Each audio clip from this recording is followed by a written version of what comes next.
beneficio que otro. Para Dios cada segundo, cada instante es igual. Siempre está expectante a que sus hijos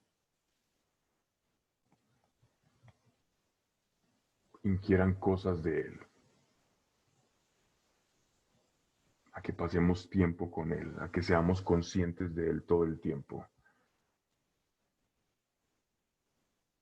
Quiere ser parte de nuestra vida y lo ha demostrado con creces. Y en este tiempo nos va a servir sobre todo para poder medir qué tanto es valioso el sentido de fe en nuestra vida, que la fe cómo es tan valiosa para cada uno de nosotros. Es un tiempo para darnos cuenta de qué estamos hechos, lo que hemos aprendido, ponerlo en práctica, la paciencia, la fe, la esperanza, y poder mirarnos al espejo y reconocer todo lo que ya Dios ha hecho en nosotros. Sí, es normal caer, a veces pensar que podemos retroceder, pero quiero que hagamos el ejercicio de recordar todo lo que ha hecho Dios por nosotros, cada detalle, cada cosa. Esa respuesta a aquella oración que algún día le hicimos y que ya le ha dado respuesta. Para que refrescando un poco esa memoria que tenemos, que no suele ser muy buena, podamos renovar nuestra fe y seguir creyendo. Porque si bien nosotros cambiamos en muchas cosas y mudamos de pensamiento, de ánimo, de expectativas, el Dios que un día nos llamó a ser partícipe de su gracia nunca muda. Y con la misma intención que Él te llamó a ti, un día, cuando estabas desprevenido de toda la realidad espiritual, cuando estabas caminando en tus propios caminos, en tus sendas, en tus creencias, en lo que te parecía o no te parecía, Dios cruzó su plan con el tuyo. Y el Dios que un día te llamó, te tocó y alegró tu corazón y te hizo saber que no estabas solo o sola. Ese mismo Dios, bajo esa misma intención, de igual consigna, con el mismo ánimo, sigue ahí, de pie junto a nosotros, diciéndonos lo mismo. Dios no se equivocó cuando te llamó a ti o a mí. Él no se equivocó cuando te llamó a ti. Ninguno es un error de Dios. Ninguno se le puede escapar de las manos a Dios. Dios el trabajo que inicia lo completa bien. Nadie pues puede decir, yo le quedé grande a Dios. No somos tan difíciles para quedarle grande a Dios. Ay, pero cuando Dios pone el ojo sobre alguien, la buena obra que comenzó, esa obra la va a terminar y la va a llevar a su término. El tránsito es otra cosa, pero qué bueno recordar y preguntarle a Dios, Señor, quiero responder a la intención que desde el principio tú has tenido conmigo, porque la intención de Dios no ha cambiado. Tú no has defraudado a Dios. A veces pensamos que defraudamos tanto a Dios como si Él se pudiera avergonzar de nosotros, como si no conociera que el día en que nos llamó,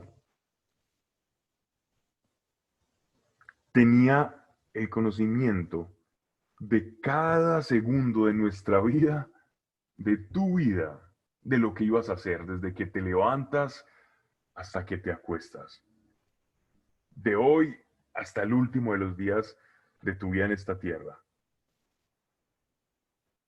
¿Quién puede defraudar a un ser que te llama, te escoge y te sella con su espíritu, aun sabiendo las caídas, los altibajos que vas a tener?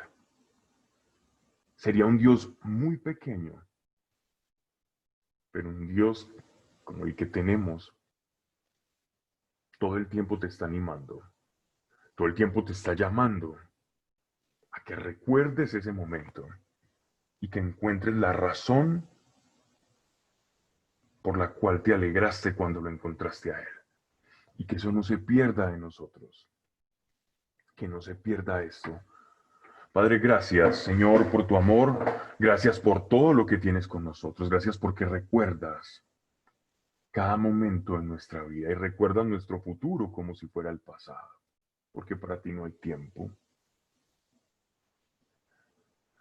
Y descansando en quién eres tú, en tu poder, nuestra fe llega a buen puerto, Señor. Gracias por tu sencillez, porque al conocerte, la gratitud, Señor, fluye como una manera completamente automática, Señor, porque la gratitud fluye como una consecuencia natural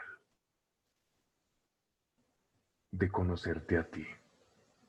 Y nuestro comportamiento y nuestras obras van mudando conforme te conocemos y nuestra gratitud crece. Padre, que en esta hora no se diga cosa alguna que no esté de acuerdo a quien eres tú y a tu revelación. Que por la boca de quienes hablamos en este momento, Señor, no pase cosa alguna que no esté de acuerdo a tu voluntad, Señor, no lo permitas.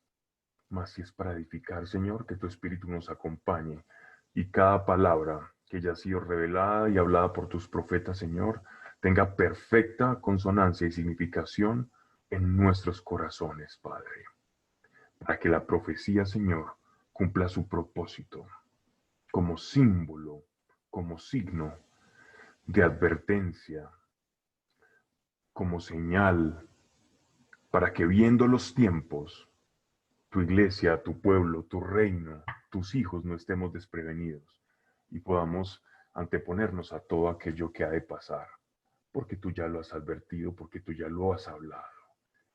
Y esa es nuestra tranquilidad, Señor, que sabemos el desenlace, porque revelas a tus hijos las cosas antes de que sucedan. Y que podamos hacerlo hoy en esta noche, en el nombre de nuestro Señor y tu amado Hijo Jesucristo de Nazaret. Amén. Bien, con esta breve introducción vamos entonces a dirigirnos nuevamente al libro de Joel, que es el que nos compete.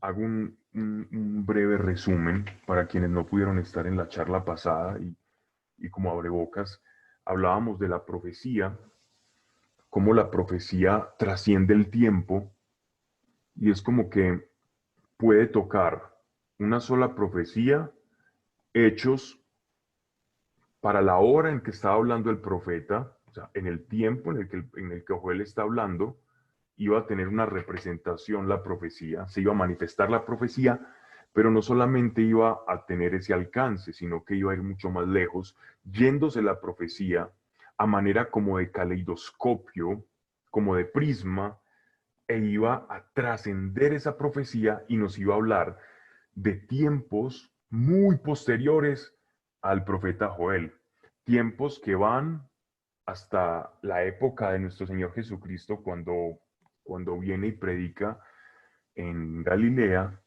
pero también aún más lejos aún. Y es precisamente los últimos tiempos o el final de los tiempos. Entonces miren cómo una profecía puede trascender y atravesar el tiempo, hablándote de un tiempo pasado para nosotros, que fue presente para el profeta, pero también de un tiempo que es futuro para el profeta y futuro para nosotros, ya refiriéndose al final de los tiempos. Entonces, esa es lo perfecto y lo preciso de la profecía. ¿Cómo debemos nosotros, los creyentes de la iglesia, tomar a los profetas y por ende su profecía o su mensaje? Debemos tomarlo como una señal para que dentro de la cronología y el avance del tiempo, nosotros podamos reconocer una serie de eventos que ya han sido predichos a través de estos profetas. Y al reconocerlos, producirnos una consolación, una tranquilidad, porque son cosas que ya Dios había advertido que iban a pasar. Entonces, ese conocimiento del futuro, ¿para qué nos sirve en este caso? Nos sirve como señal para saber que Dios tiene el control de todo, sí. También nos sirve para reconocer que la palabra de Dios es veraz y como señal para poder preparar nuestra casa, nuestro camino, prepararnos para todo lo que ha de pasar y no escandalizarnos ni llenarnos de temor, porque se supone que si a ti te advierten algo, como dice el viejo adagio, soldado advertido no muere en batalla, la iglesia ha sido advertida a través de toda la profecía para que no perezca precisamente en esa batalla que se da en el ámbito de nuestra alma, de nuestro ser, entre las tinieblas y la luz. Y es ahí donde la profecía se hace valiosa para cada uno de nosotros.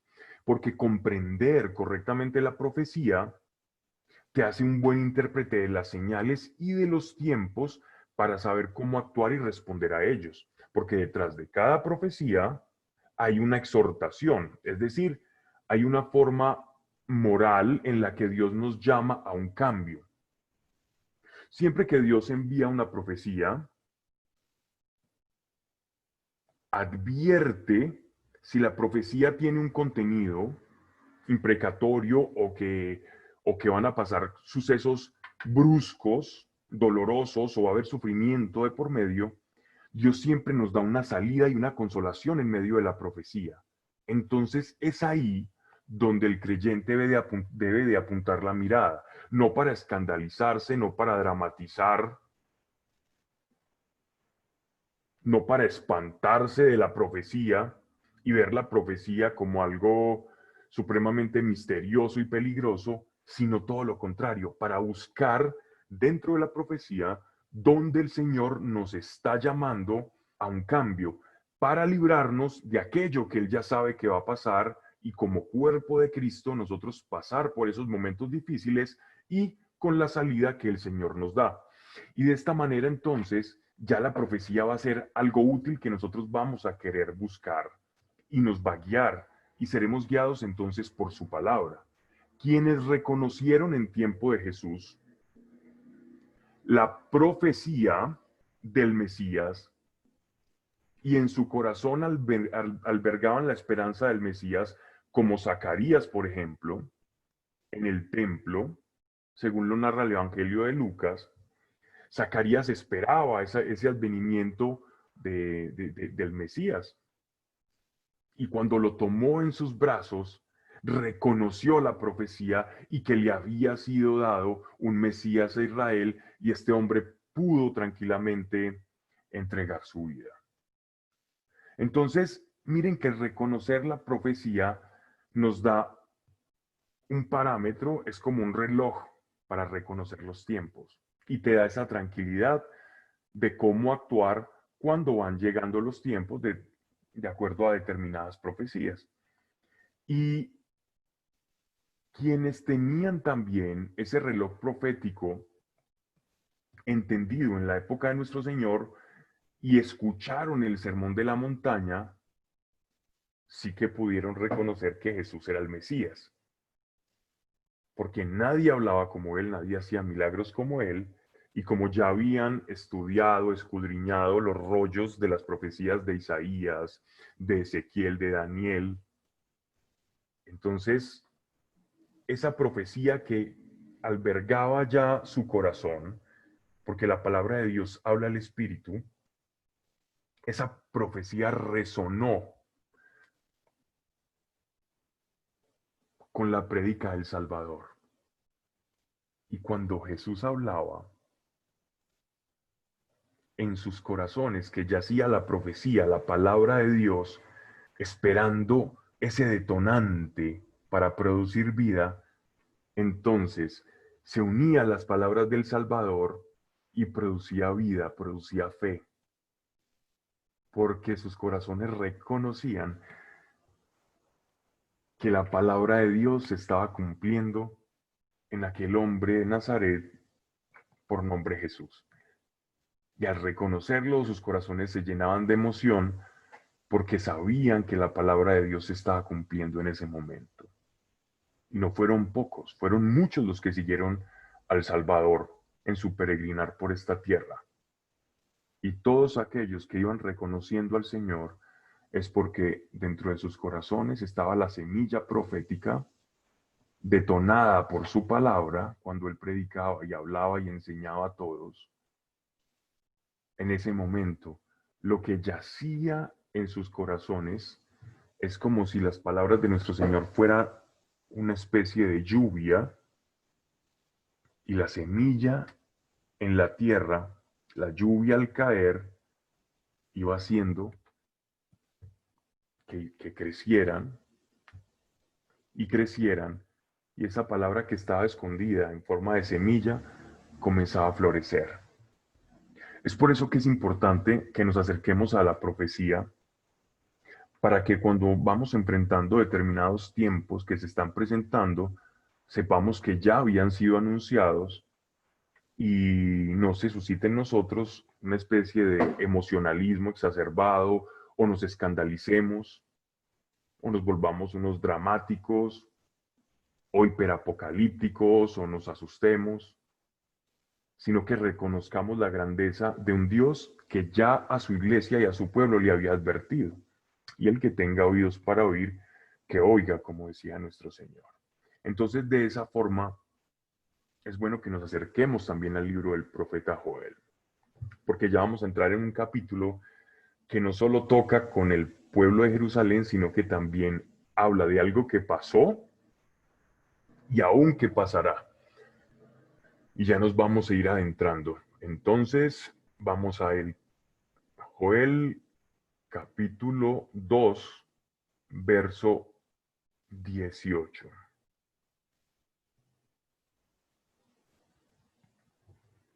Entonces Dios, encendido en celo por su tierra, perdonó a su pueblo.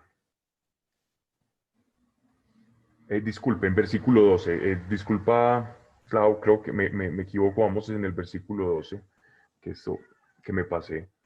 Por eso pues ahora, dice Dios, recuerden que Dios está hablando en este momento porque hay hay una plaga de langostas y también representa al ejército asirio que va a invadir a Israel. Y en medio de este contexto, entonces Dios envía a toda la congregación de Israel a que se junten y que oren y que hagan penitencia y que busquen su rostro, porque ya no le hallarán tan fácil y porque la ciudad está a punto de ser desolada. Es en esta coyuntura en la que el profeta Joel, por medio del Espíritu Santo, lleno del Espíritu Santo, exhorta a su pueblo diciendo lo siguiente: por eso pues ahora dice el Señor, convertíos a mí de todo corazón en ayuno, convertíos a mí de todo corazón en ayuno, en llanto y en gemidos. Rasgad pues vuestros corazones, no vuestras vestiduras, y convertíos a Dios, al Señor, que es clemente y misericordioso, tardo a la ira y rico en benignidad, y se arrepiente en castigar. Bien, este pasaje, hasta el verso 14, tiene mucho contenido, porque no era normal en los profetas hablar de una manera tan espiritual, ¿ya? Recordemos que el pueblo judío tendía a interpretar la vida espiritual con actos externos. Confundían la piedad, solían hacerlo con actos meramente exteriores, con cumplir una ley, con cumplir un rito, con asistir o no asistir a un lugar, con hacer o no determinado sacrificio, con lavarse de la forma en que se tenían que lavar después de participar en determinadas cosas de la vida. Y entonces el pueblo judío era muy exterior. Su práctica religiosa era de hacer cosas, pero distaba mucho de ser aquello que practicaban. Pero poco a poco vamos viendo que a través del profeta Ezequiel, el profeta Isaías, comienza Dios a revelarle a su pueblo, por medio de estos profetas, que la verdadera razón del rito y de todo acto externo es el reflejo, es la consecuencia de una conversión interior, es la consecuencia de una esencia, de un ser. Y tu hacer y tu ser tienen que andar en armonía y en coherencia. Yo puedo hacer muchas cosas para Dios, yo puedo leer mucho la Biblia, yo puedo hacer devocionales, yo puedo leer muchos libros de Dios, yo puedo asistir a muchas Eucaristías, yo puedo estar en grupos de oración, yo puedo ir a muchos cultos, yo puedo ir a muchos retiros espirituales y todo aquello que rodea la vida de la iglesia normalmente y la vida en comunidad. Pero ¿con qué intención estoy haciendo lo que estoy haciendo? Dios quiere que sea natural, que la devoción a Él sea algo natural. Y es su espíritu precisamente el que nos ayuda a que este salto entre el ser y el hacer sea genuino, sea espontáneo, sea natural, sea en verdad, no sea fingido, no sea forzado, sino que seamos hijos por naturaleza, hijos genuinos, sintiéndonos hijos de Dios de manera completamente sencilla, como es un niño con su papá, con su mamá. A un niño no hay que enseñarle a ser hijo. El niño se sabe hijo y camina como hijo. Pero nosotros vivimos una realidad muy diferente con Dios, como si se nos olvidara ser hijos de Él. Y somos reiterativos en esto, pero es porque vemos que esto pasa. Se nos olvida la sencillez de caminar con Dios. Dios es más que un devocional. Dios es más que un acto externo. La relación con Dios es más que hacer cosas piadosas. La relación con Dios es una unión de corazón. Todo el tiempo, a donde tú vas. Es una unión permanente.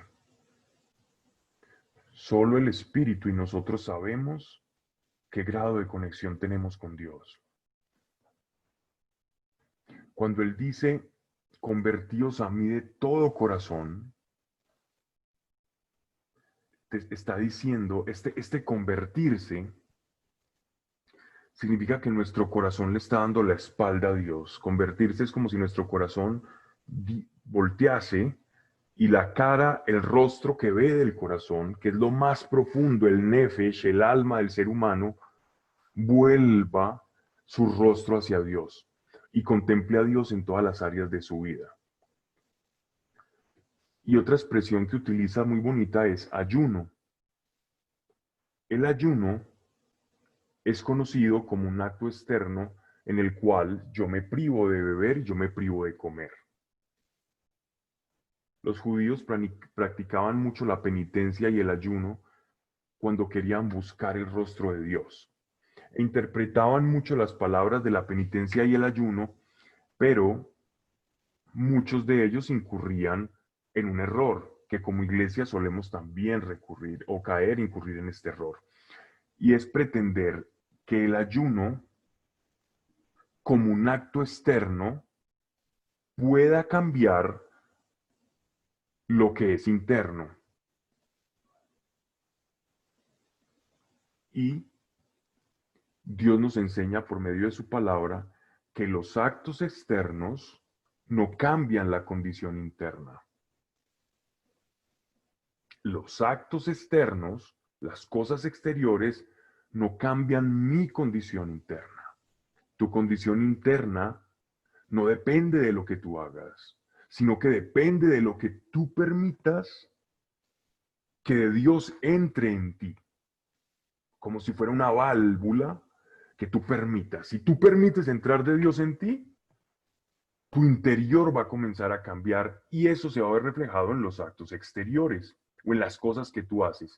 Pero cuando tú emulas, tú finges con actos exteriores lo que internamente no tienes, entonces vas a ayunar de la manera incorrecta. Puedes aguantar el hambre de 1000 yogis, de 1000 budas, de 100 cartujos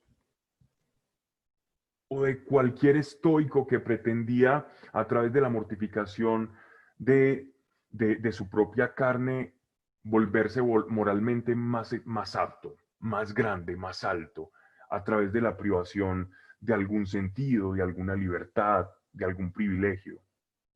No vas a ser más grande.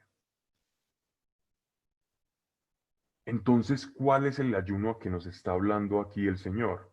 ¿Cuál es el ayuno que implica la conversión del corazón?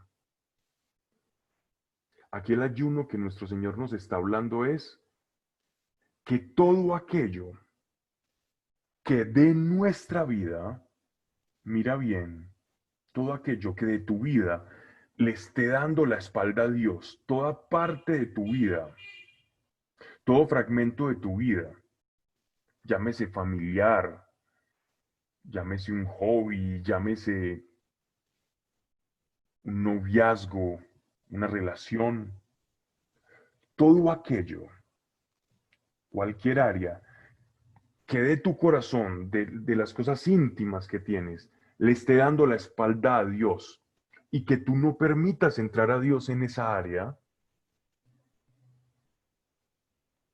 es eso, cuando permites que Dios ingrese allí, a eso es lo que Dios está llamando un ayuno. Cuando tú vuelves tu rostro a Dios y todas las áreas de tu vida son iluminadas por la luz del Espíritu, ese es el verdadero ayuno, volver el corazón. Cuando comprendemos el ayuno en ese sentido, entonces ya el Espíritu sí nos puede llevar a ayunar de manera externa. Porque aquí no estoy diciendo que el ayuno externo no tiene sentido.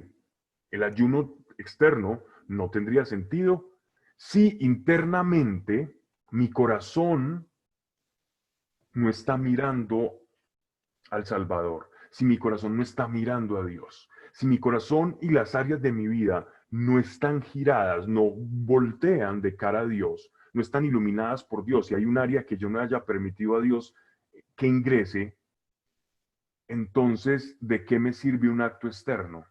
Cuando por el acto interno es que los actos externos tienen validez. Y ahora sí tendría sentido un ayuno de privación de algo, cuando comprendo que el verdadero ayuno es del corazón. ¿Y que ayuna el corazón? De todo aquello en tu vida que no está mirando de cara a Dios, o que no ha permitido que la luz de Dios, que su mirada no lo has permitido ingresar a ese lugar. Le has cerrado la puerta a Dios en un área de tu vida y dices, Dios, esta no me la toques todavía. Entonces quiere decir que no te has convertido de todo corazón, porque el corazón es todo, no puedes tener una puerta cerrada, sino que tenemos que volcar todas las áreas de nuestra vida a Él. Eso es todo el corazón.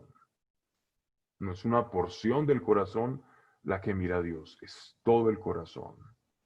En llanto y en gemidos. ¿Por qué habla de llanto y gemidos? Obviamente no son los gemidos y los llantos de una plañidera que se le paga para llorar en un velorio. Se está refiriendo en este caso al dolor que nos produce cuando nuestro corazón es escudriñado por la luz del Señor y nos está forzando a ese cambio. Porque al contemplar su rostro, su santidad y su luz, vemos esa pequeñez, esa bajeza o nuestro pecado, nuestro error, y esto nos lleva a ese llanto y a ese gemido genuino de un corazón completamente expuesto. Aquí podemos entender la expresión de un corazón que está contrito y que está humillado. Y esta humillación no es que Dios nos esté pisoteando, ni mucho menos. Es un corazón expuesto en su miseria, en su bajeza, en su pequeñez, pero dispuesto. Si bien expuesto, también dispuesto a estar mirando de cara siempre a su Creador y sin perder el rumbo. Rasgad vuestros corazones, no vuestras vestiduras. El corazón es lo interno, las vestiduras son lo externo. Hay un hecho muy usual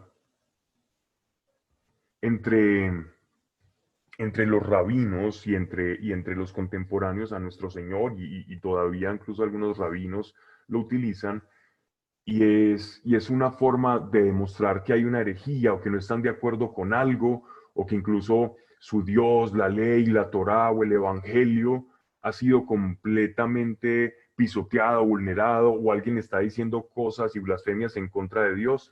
Entonces era una señal la de rasgarse las vestiduras como en señal de desaprobación a lo que una persona pudiera estar haciendo o diciendo. Pero el rasgar las vestiduras es simplemente un acto externo. Es pura hipocresía. Yo puedo rasgarme las vestiduras por una cantidad de cosas, pero voy al interior de mi casa y hago aquello por lo cual yo me rasgo las vestiduras, porque en esa área mi corazón no he permitido que Dios ingrese en esa área de mi corazón. Entonces se convierten mis actos en actos completamente externos y no de conversión. Y convertíos a Dios vuestro Señor, que es clemente y misericordioso. Es clemente y misericordioso, porque tememos al acercarnos a Dios. El mismo profeta nos está revelando uno de los atributos de Dios, y es su misericordia.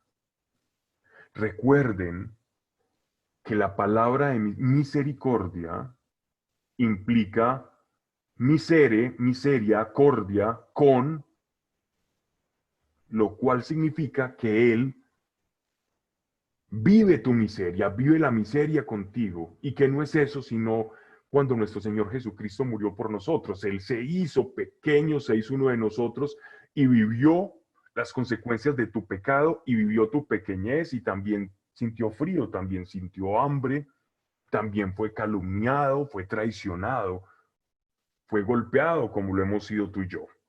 Por lo tanto, el Señor puede tener misericordia de nosotros porque se hizo uno como nosotros. Vivió lo que nosotros vivimos y tiene la autoridad para tener esa misericordia.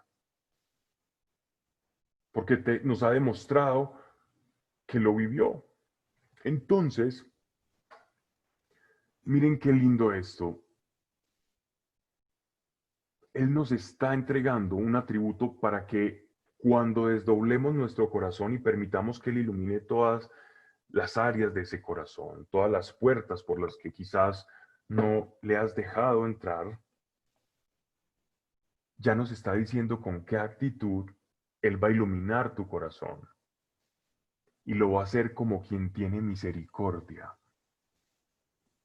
Entonces, Él no va a entrar a ese cuarto de tu corazón intempestivamente, abruptamente, golpeando la puerta, con látigo en mano, a pedirte cuentas de todo lo que has hecho, sino que unido a tu dolor y a tu pequeñez,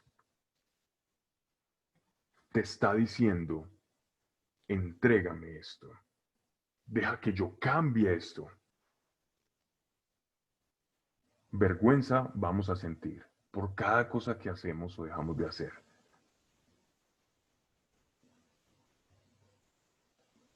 Pero ante esa misericordia, ¿qué importa la vergüenza? Si Él ya conoce todo. ¿Qué importa? Si esa vergüenza va a pasar. ¿Qué importa tenerla? Permite sentirla, pero no te quedes ahí. Porque quien se queda expuesto en su vergüenza significa que no ha creído que ha sido perdonado. No mires a Dios como Él no es. Nos está diciendo, convertidos, entreguémosle el corazón que es clemente y misericordioso. Tardo a la ira es una forma de decir que es paciente, que si te estás demorando en entregarle ese corazón porque sientes que es algo que no puedes entregar, un pecado, una actitud, una pasión desordenada, un hábito, Él está esperando a que se lo entregues. Tardo a la ira, tardo a confrontar su santidad contigo. Y rico en benignidad. Miren esto. Hay una diferencia entre benignidad y misericordia.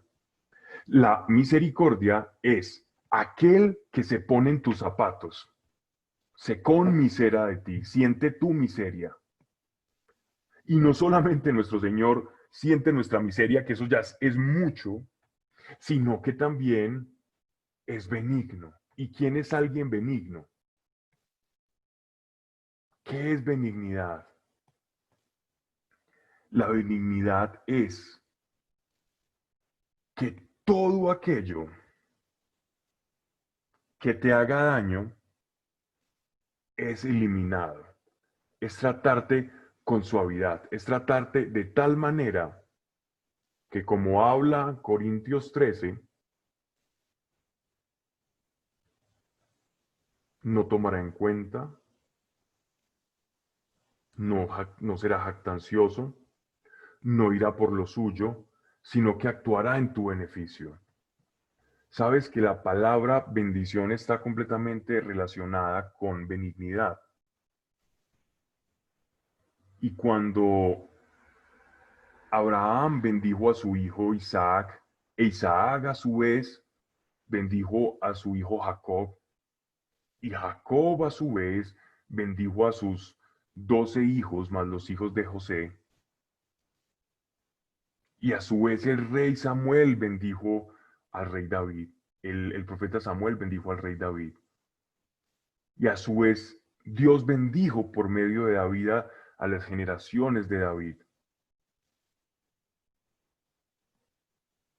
Y a su vez, por medio de las generaciones de David sale el Mesías y nos bendice a nosotros y nos dice, mi paz os dejo, mi paz os doy. Lo que está haciendo es practicar la benignidad, es bendecirnos. Así que tú le entregas tu corazón, que está lastimado, que está fracturado, que está quebrantado, que está dividido, que tiene heridas, que tiene envidias, que tiene falta de perdón, que tiene malos hábitos, que tiene temores, que tiene miedo al futuro.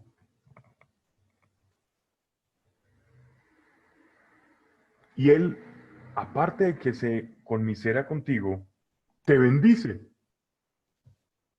O sea, entregarle el corazón a Dios implica consuelo, y bendición. Y dice, acto seguido, y se arrepiente en castigar.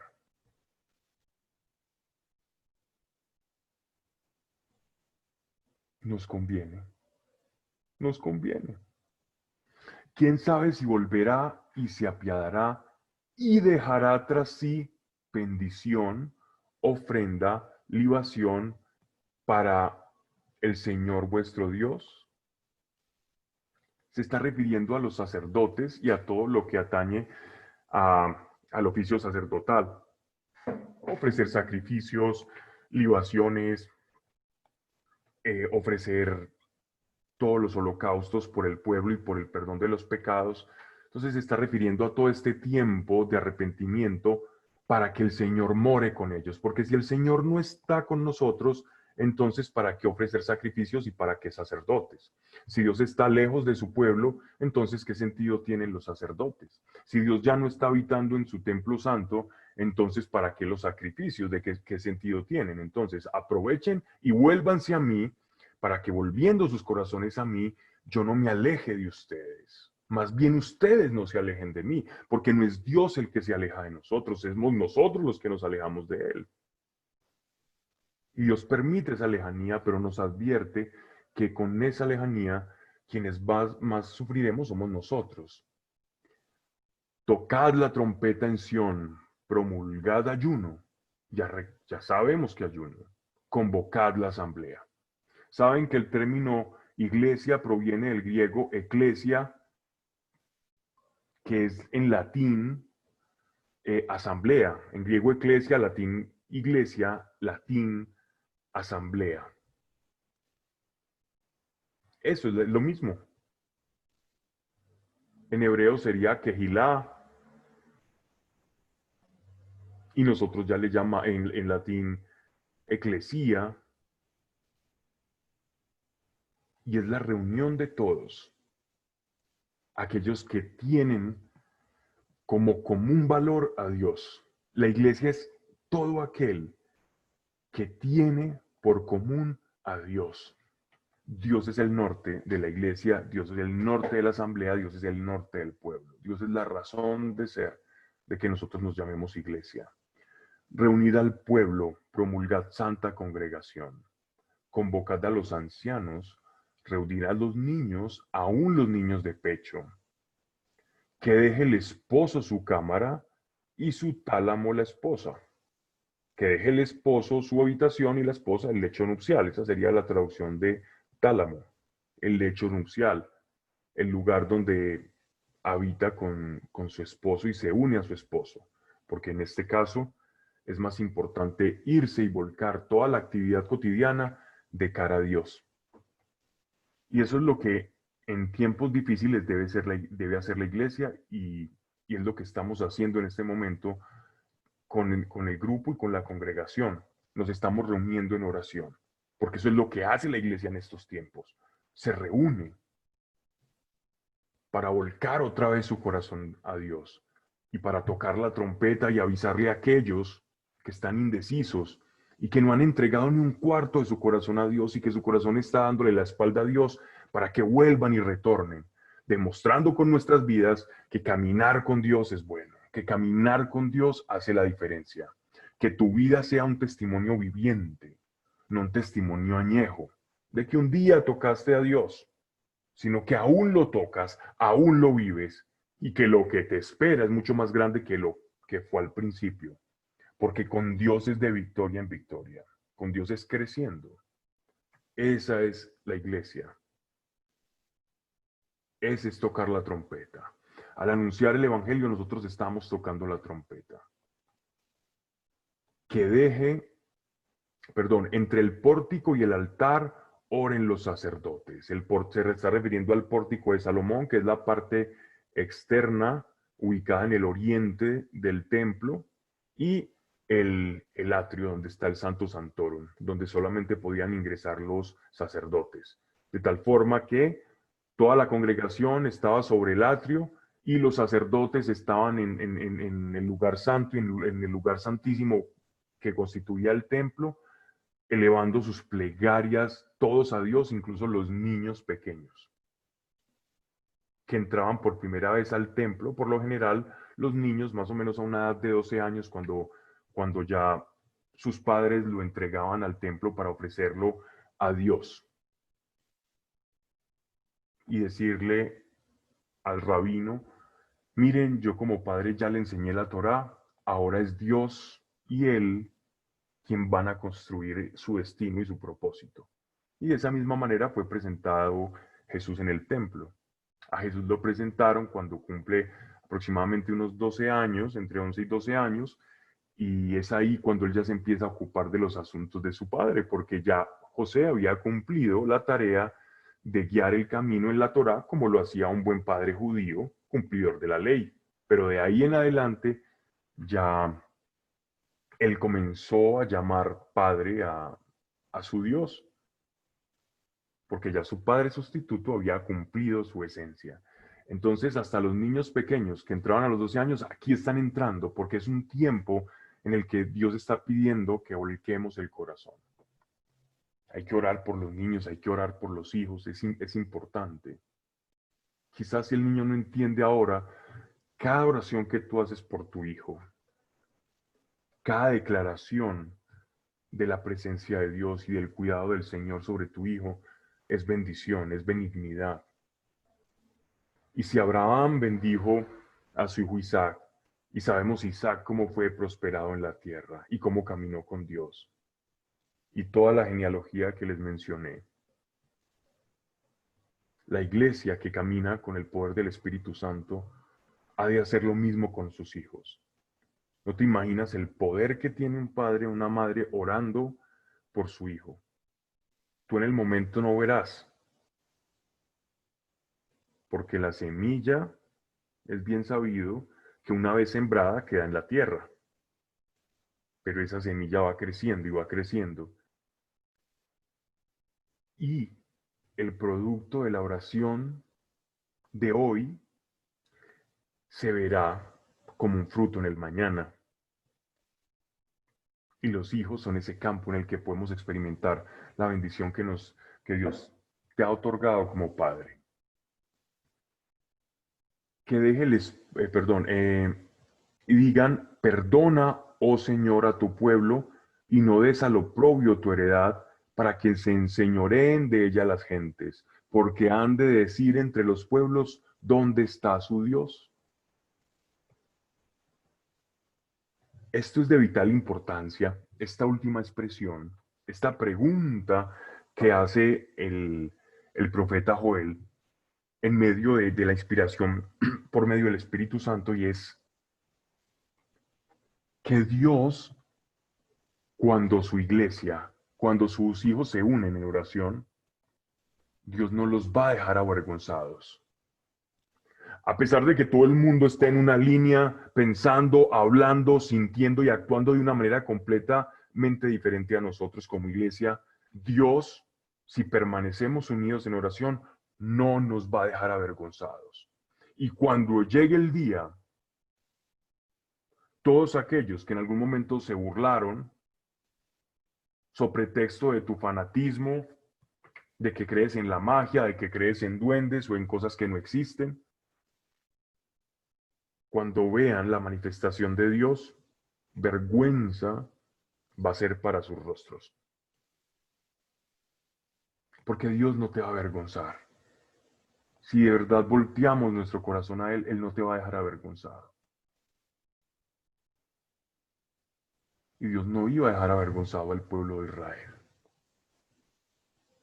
Y miren cómo no, en el versículo 18, entonces Dios, encendido en celo por su tierra, cuidado por su tierra, él cela a su pueblo, él cela a su iglesia como ave que extiende sus alas y cuida a sus polluelos. Ese es el celo de Dios, el celo de cuidado. Perdonó a su pueblo y respondió a su pueblo, diciendo: os mando el trigo, el mosto y el aceite, que era lo que en el primer capítulo ellos habían perdido por la plaga de langostas, no se nos olvide, y os saciaréis de ello.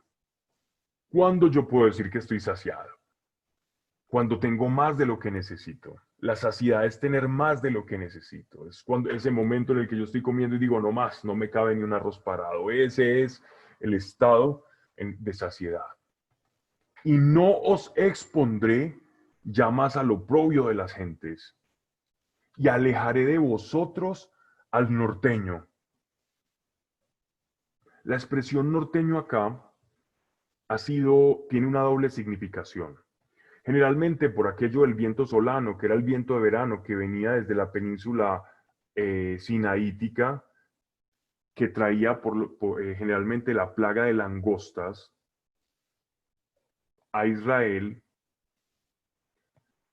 se está refiriendo en este caso, incluso si leemos a San Jerónimo, que fue quien tradujo la Vulgata Latina, como se conoce la primera traducción del hebreo al latín, que es la primera Biblia que sale como traducida a este idioma del Imperio Romano. San Jerónimo, por ejemplo, veía en esta profecía cómo las plagas de langostas siempre se generaba desde la península sinaítica, pasando por Arabia, y iba llegando a su fin justamente en el Mar Muerto. Era esa zona entre el Mar Muerto oriental y el Mediterráneo occidental. Y allá generalmente todas esas langostas morían, terminaban su ciclo de vida, dejando una pestilencia de proporciones escatológicas. Era una cosa horrible, según cuentan los historiadores, y entonces San Jerónimo se hace un poco eco de esto para referirse a ese ejército norteño, pero a su vez también se está refiriendo a lo que, si recordarán por allá cuando leíamos el libro de Ezequiel, de una batalla que se llama la batalla que en Apocalipsis también va a tocar el apóstol Juan, la batalla de Gog y Magog. Gog es el rey de Magog, ¿cierto? Donde también era una batalla que se producía en el norte y en esta misma zona entre el Mar Muerto oriental y el Mediterráneo en su parte occidental. Entonces, esta profecía va a jugar un poco también con una doble significación. La plaga de langostas y también un combate entre dos ejércitos que también nos es narrado en el libro de Ezequiel.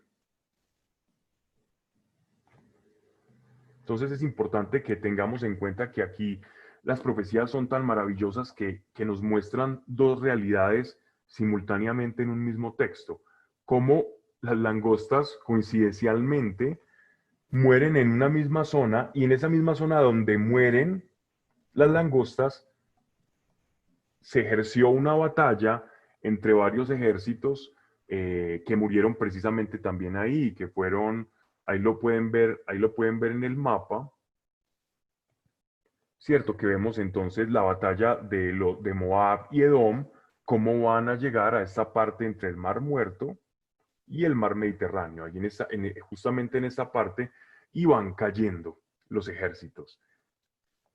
Y esto le da un sentido mucho más sobrenatural a la profecía, cómo es capaz de atravesar dos realidades, la realidad de una plaga de langostas y a su vez también tocar un combate. Y no solamente se queda allí, porque también allí se nos habla de la batalla de Armegido o del monte de Megiddo, lo que conocemos nosotros en castellano como la batalla de Armagedón, ¿cierto? Entre esos dos ejércitos, que va a ser una batalla antes que llegue la época mesiánica, antes de que llegue la segunda venida de nuestro Señor, va a haber una gran batalla de la que nos habla Apocalipsis. Entonces, esta profecía no solamente toca esas dos realidades, sino que se va en el tiempo hasta mucho más. Como si Dios atravesara con su palabra por medio de una lanza y nos pudiera hablar de tres etapas de la historia en un solo texto, en un solo párrafo, tocando tres partes de la historia completamente equidistantes.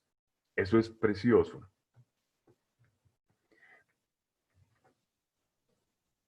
Normalmente en el norte de Israel Eran tradicionales las invasiones de las tropas asirias, babilonias y las tribus escitas. Estas tribus escitas eran tribus de origen como iranio, que eran tribus que iban abrevando con sus ganados, pero que se caracterizaban por saber combatir al caballo y vendían y vivían de la venta de estos animales entrenados y podían pelear en estos animales. Y es justamente con estas facciones asirias, babilónicas y escitas que ellos tienen una guerra ahí sumado a Moab y tienen una gran victoria que es bien narrada en el libro de Ezequiel. Pero no me voy a ir mucho más allá en esa parte histórica, simplemente quería dejarlo por sentado que esa guerra ya se dio y cayó Moab y también cayó Edom.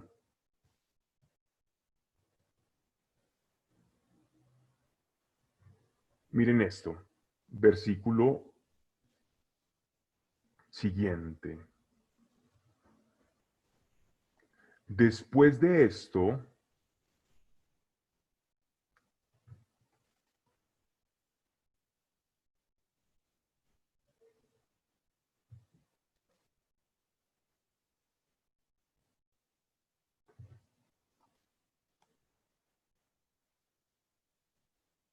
bien,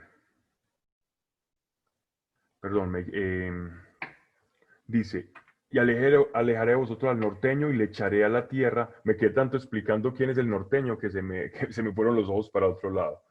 Y le echaré a la tierra desierta y árida, poniendo sus vanguardias hacia el mar oriental, es decir, a replegar al ejército hacia el mar oriental, y su retaguardia hacia el mar occidental, y su hedor y exhalarán hediondez, pues ha hecho el Señor grandes cosas, refiriéndose a estos ejércitos, tanto el de las langostas que fue a morir en esa zona, como también estos tres, cuatro ejércitos de los que les he venido hablando.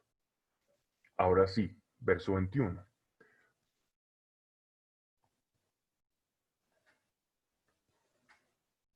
No temas, suelo, alégrate y gózate, porque son muy grandes cosas las que Dios va a cumplir. No temáis, animales del campo, que reverdecerán los pastizales del desierto y darán fruto los árboles, y la higuera, la vid y riqueza. Alegraos y gozaos, hijos de Sión, en el Señor vuestro Dios, que os dará la lluvia a su tiempo y la hará descender sobre vosotros, la lluvia otoñal y primaveral como al principio. Y rebosarán de trigo las eras, y de mosto y aceite los lagares. Y os compensaré de los años en que lo comieron. El arbe, el yelec, el jasil y el gozam. Todo lo que destruyeron las langostas, todo lo que arrasaron los asirios y los babilonios, él lo iba a devolver. Y la tierra iba a reverdecer e Israel retornaría como uno a su pueblo. Como uno volvería a ser pueblo y ocuparía nuevamente esa tierra. Mi gran ejército que mandé contra vosotros. Y comeréis hasta la saciedad y alabaréis el nombre del Señor vuestro Dios, que hizo con vosotros maravillas, y jamás será confundido mi pueblo. Sabréis que en medio de Israel estoy yo, y que yo soy el Señor vuestro Dios, y no hay otro, y jamás será mi pueblo confundido. Ya pasó el momento de destrucción, ya pasó el momento difícil, y todo aquello que les fue arrebatado por esta guerra, por las langostas, por todas estas plagas terribles, les iba a ser devuelto y la confusión no tocaría más la casa de Israel. Esto es una profecía mesiánica, esta es una profecía en la que el pueblo de Israel va a volcar su corazón a Dios. Y apenas con la venida de nuestro Señor empezó el cumplimiento de esa profecía. Pero todavía falta una etapa, otra fase de esa profecía, y es cuando el pueblo judío reconozca quién es Jesucristo de Nazaret, quién es el Mesías y el verdadero y único Salvador que el Señor dejó para la humanidad.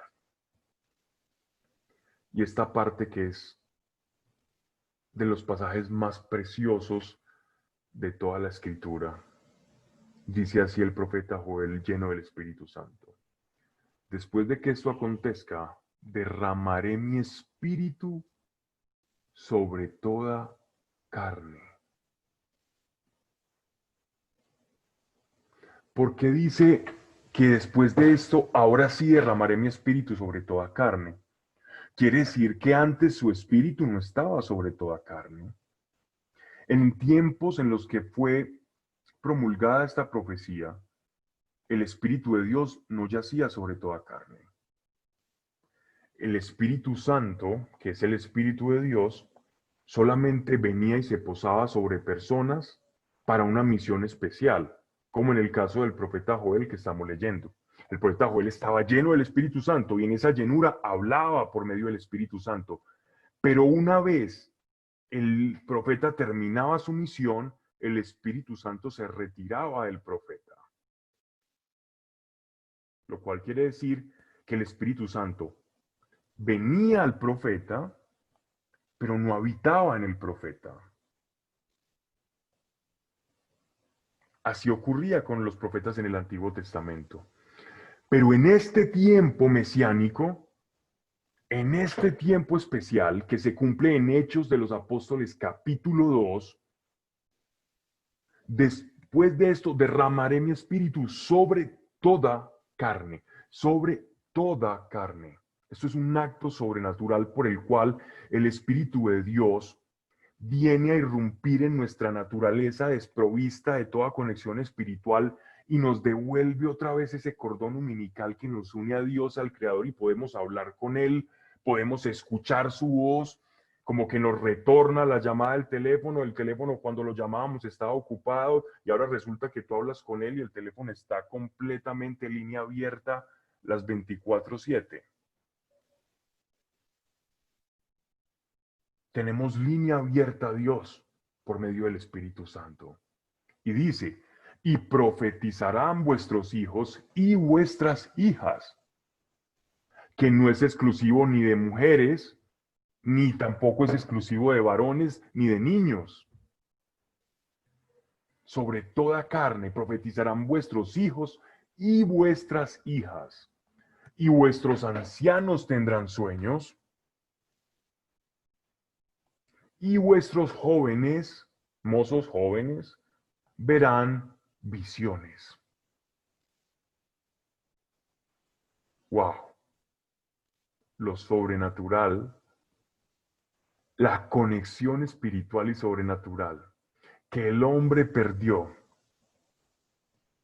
por el pecado y la herida que se produjo desde Adán, la recuperamos por medio de la unión a Dios a través del Espíritu Santo.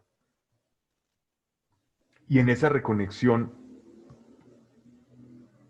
podemos hablar la palabra de Dios porque lo escuchamos, porque cuando tú escuchas, tú hablas lo que escuchas. Niño, niña, anciano, visiones. Cuando el apóstol Pedro pronunció su gran discurso después de haber recibido el Espíritu Santo, él comienza en Hechos de los Apóstoles capítulo 2, toma aire, se para frente a una gran multitud, exhala y les dice, señores, pueblo de Israel, ¿por qué se asombran? Esto ya lo había dicho el profeta Joel, ya había sido anunciado por el profeta Joel. Después de esto derramaré mi espíritu sobre toda carne y profetizarán vuestros hijos y vuestras hijas, y vuestros ancianos tendrán sueños y vuestros mozos verán visiones.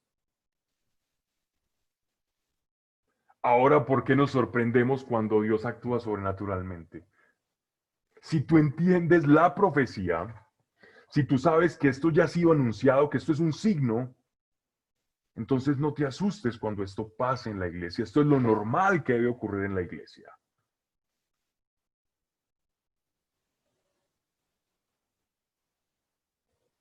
Y en estos tiempos, con más razón necesitamos esto.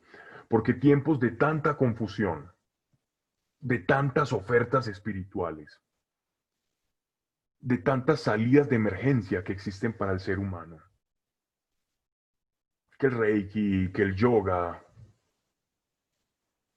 logoterapia, droga psiquiátrica, tantas salidas que tenemos para ahuyentar el malestar existencial que todos tenemos. Y Dios nos está diciendo, tienen acceso sobrenatural a mí. Aún sobre los siervos y las siervas. Ojo, esto no es de condición humana.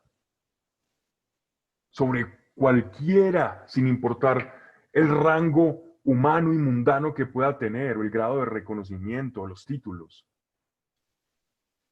Sobre toda carne derramaré mi espíritu en aquellos días. Y haré prodigios en el cielo y en la tierra, sangre y fuego y columnas de humo.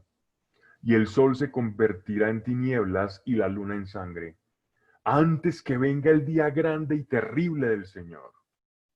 Y todo el que invocare, y todo el que invocare el nombre de Dios será salvo. Porque en el monte de Sión y en Jerusalén estará el resto de los salvados. Aquellos que ya han invocado el nombre del Señor, que profetizan, que tienen visiones, aquellos que son parte de los hijos de Dios, estarán felices con Dios. Pero aún en esos tiempos, cuando la gente todavía esté alejada y se burle de todos aquellos que caminemos con Dios, aún ellos, en ese tiempo, por la misericordia de Dios, dice, y todo el que invocare el nombre de Dios será salvo, porque en el monte de Sión, en Jerusalén, estará el resto de los salvados. Este resto se está refiriendo a ti y a mí. Ese resto, ese remanente eres tú, porque tú no tienes que invocar el nombre de Dios, porque tú ya sabrás quién es tu papá cuando lo escuchas y cuando viene. A mí me sorprende cómo yo ya voy subiendo, yo vivo en un tercer piso y ya voy abriendo la puerta para entrar, para ingresar al edificio, ni siquiera a la casa, al apartamento, y ya estoy escuchando los gritos de David, mi hijo, diciendo papá, papá, y yo digo, pero este cómo me escuchó. Ya sabe cómo muevo la llave, ya sabe cómo camino, ya sabe cómo subo las escalas, como dando tumbos. Y me reconoce. Y así es Dios, y así es sencillo Dios como Él lo es con nosotros, como lo somos nosotros en nuestra vida cotidiana. Tú que caminas con Dios, tú que conoces a Dios, cuando sientas los pasos de Dios, te vas a alegrar y vas a ser ese remanente del que Él está hablando. Otros se van a asustar, se van a escandalizar, pero aún habrá tiempo para estos de invocar el nombre de Dios. ¿Por qué tener miedo de un Dios tan maravilloso que dilata los tiempos solo por amor de aquellos que van a poder reconocer su nombre? La venida del Espíritu Santo hace la diferencia. Gracias a que el Espíritu Santo descendió sobre este mundo, es que la iglesia es quien es. Es que la iglesia puede caminar con autoridad moral. Es que el pecado ya nos va a enseñorear de nosotros. Es que tenemos acceso ininterrumpido al trono de gracia. Es que podemos recibir locución de Dios. Es que podemos tener sueños, visiones, revelación. Es por el Espíritu Santo que las personas se sanan. Porque Él hace efectiva la llaga de nuestro Señor Jesucristo. Pero es por el Espíritu Santo que nosotros no sabemos que somos hijos de Dios. Es por su Espíritu que tú le puedes decir, papá. Y es por su Espíritu que tú dejas de temerle a un Dios desconocido porque cada vez más se va descubriendo y se hace conocido. ¿Cómo está nuestra relación con el Espíritu Santo?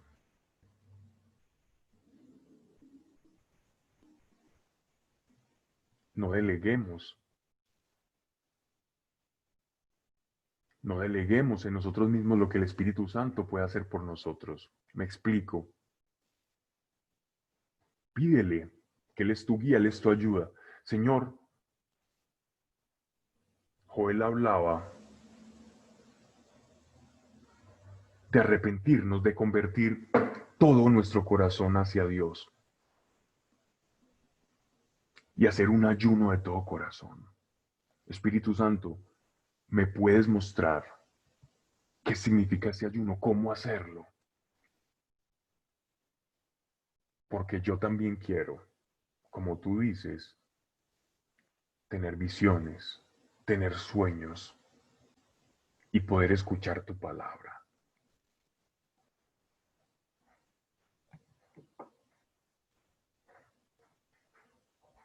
Ahí está. ¿Cómo podemos hacerlo? Estas expresiones, y la tierra sangre y fuego y columnas de humo, en la literatura profética son muy usuales. ¿Por qué? No siempre se deben de tomar con literalidad, aunque en las manifestaciones de nuestro Señor pueden ocurrir muchos fenómenos de estos, de oscuridad, cuando nuestro Señor, por ejemplo, eh, cae en la cruz, entrega su vida y exhala. Según algunos historiadores, hubo un eclipse en ese momento, entonces para ellos eso es que se vuelve roja la tierra.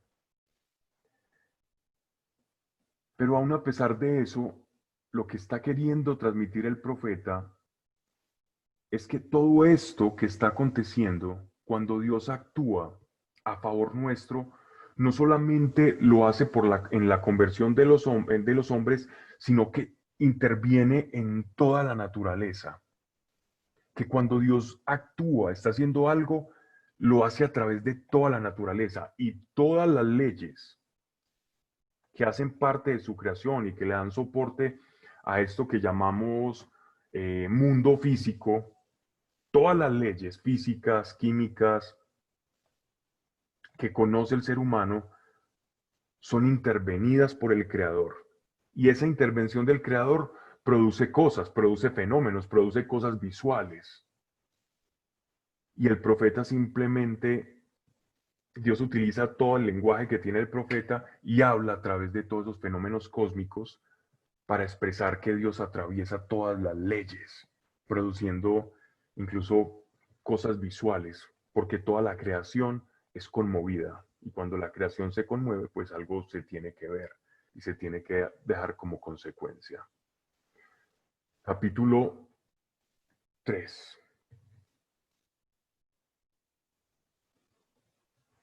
Pues he aquí que en aquellos días, cuando haga yo volver la cautividad de Judá y de Jerusalén, reuniré a todas las gentes y las haré bajar al valle de Josafat.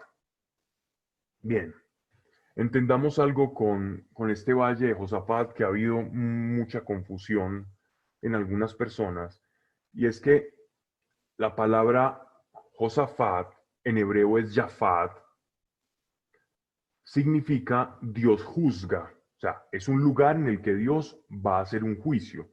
Normalmente los juicios de guerra se hacían en los valles para poder reunir al ejército o a un número de personas considerable y poderles hacer un juicio militar.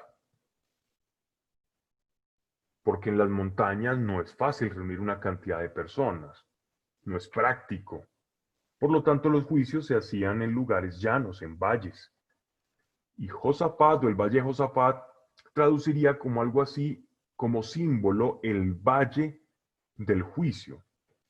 Pero también la confusión se puede generar un poco porque también hubo un rey que nos habla en Crónicas, que fue el hijo sucesor de Asa, rey de Judá, y sería más o menos el sexto después del rey David. Y este rey logró una victoria con unas naciones justamente en el norte y fue quien derrotó a estas naciones allí e hizo un juicio. Y su nombre era Josafat o juicio de Dios. Entonces, el profeta puede estar hablando de estas dos realidades, de la victoria del rey Josafat, sexto después de David, pero a su vez también se está refiriendo a un lugar donde Dios va a hacer juicio de las naciones. ¿De qué naciones? Las naciones que atacaron a su pueblo, que atacaron a Israel. Estamos hablando de Babilonia, estamos hablando de Asiria, estamos hablando de, de todo de Moab, también de los filisteos y de todas las naciones que siempre, por lo general, se tornaban hostiles en torno a Israel. Y aplica para los tiempos bíblicos como para también los tiempos actuales de todas las naciones y todas las agrupaciones que atacan a la iglesia del Señor. Porque lo que es en el Antiguo Testamento es la sombra de lo que ahora nosotros estamos viviendo. Entonces, la sombra ya la vivieron, pero esa sombra lo que está manifestando también es el tiempo que nosotros estamos viviendo, donde nosotros somos como el pueblo de Israel del pasado, la iglesia es el pueblo de Israel ahora, en el presente, y la iglesia también es atacada y ha sido atacada. Entonces Dios dice, y reuniré a todas las gentes y las haré bajar al valle de Josafat y litigaré en juicio con ellos a propósito de mi pueblo y de mi heredad, que ellos dispersaron entre las naciones repartiéndose mi porción. Se está refiriendo a toda todo lo que hicieron por primero los asirios, que dispersaron por toda la tierra a las 10 tribus de Israel, y por otro lado a los babilonios, que también llevaron al cautiverio a las tribus restantes, que fueron Judá, Benjamín y Leví, echando suerte sobre mi pueblo, dando un joven por una prostituta y una doncella por vino que se bebían. Es decir, cuando capturaban a los jóvenes después de que invadían a Israel, ellos vendían a los mercaderes de esclavos, que generalmente eran Tiro y Sidón, dos ciudades costeras que después vamos a conocer en el tiempo como los fenicios. Ellos eran grandes mercaderes de esclavos y se los vendían a los griegos, que llegaban con sus fragatas y se llevaban todos estos esclavos que aquellos de Israel que vendían. Y todos esos israelitas empezaron a dispersarse por toda la tierra conocida, por todo Occidente.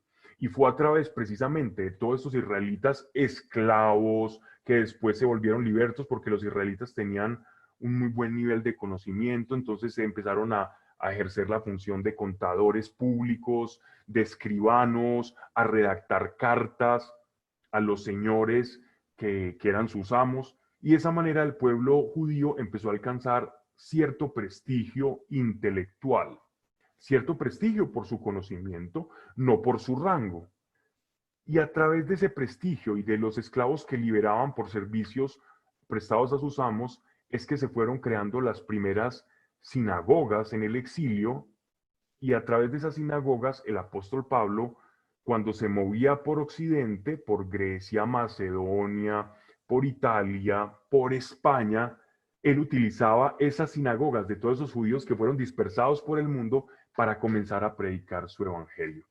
Entonces voy a dejar aquí porque ya estamos terminando y quedamos en el versículo 4 y vamos a hablar un poco de este tema histórico y unas palabras finales para redondear el libro de Joel.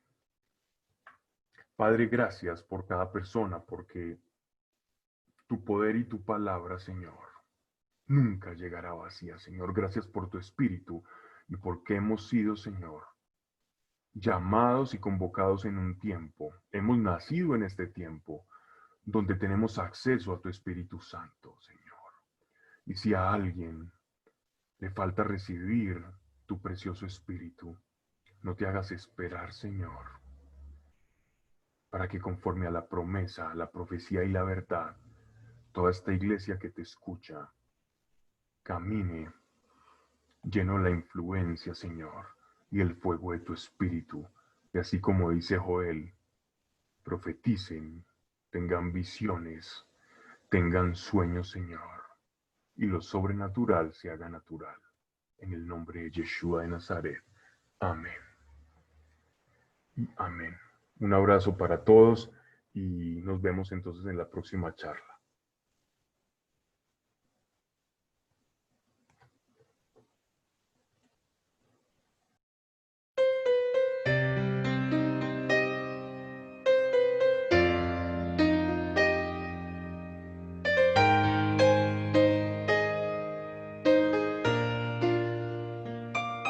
Hace tanto tiempo yo compré una iglesia a precio de sangre entre crudo dolor. Hace tanto tiempo que envié a mi hijo para rescatar lo que se perdió. Hace tanto tiempo que estoy deseando esa humilde entrega de un adorador que solo se postra ante mi presencia y no a las ofertas de una posición. Hace tanto tiempo que estoy deseando que muestre mi imagen, que es la del amor, que no se confunda entre tanta gente, que sea distinta solo como yo, que no se divida como suele a veces, entrando en contiendas y en discusión, buscando alcanzarse el más grande que el otro. Si en el universo el grande soy yo quiero una iglesia que me dé la gloria y procure la unión. Yo quiero una iglesia que sane al herido, que rompa cadenas, liberte al cautivo, que aclare la mente al que está confundido y que hable verdad. Yo quiero una iglesia que con su mirada brinde esperanza al alma angustiada. Yo quiero una iglesia que sane la herida de esta humanidad. Yo quiero un rebaño donde mis ovejas se sientan seguras y llenas de paz, donde mi palabra sea su alimento. Allí quiero morar.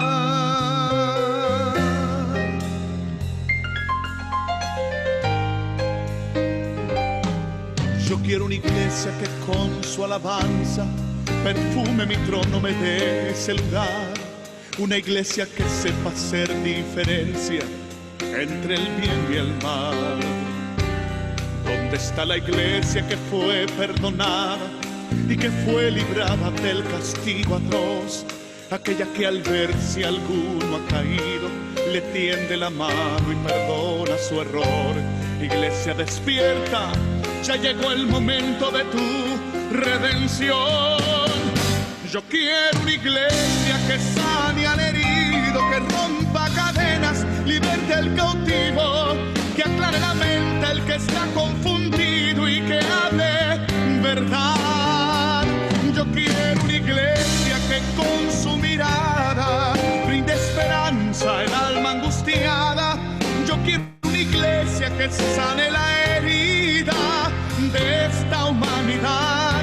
Yo quiero un rebaño donde mis ovejas se sientan seguras y llenas de paz, donde mi palabra sea su alimento. Allí quiero morar.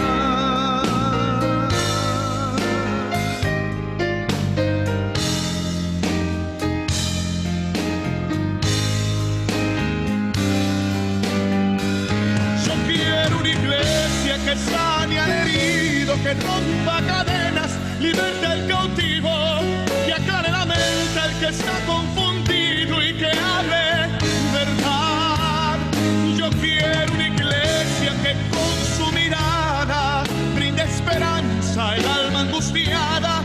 Yo quiero una iglesia que sane la herida de esta humanidad. Yo quiero un rebaño donde mis ovejas se sientan seguras y llenas de paz, donde mi palabra sea su alimento. Allí quiero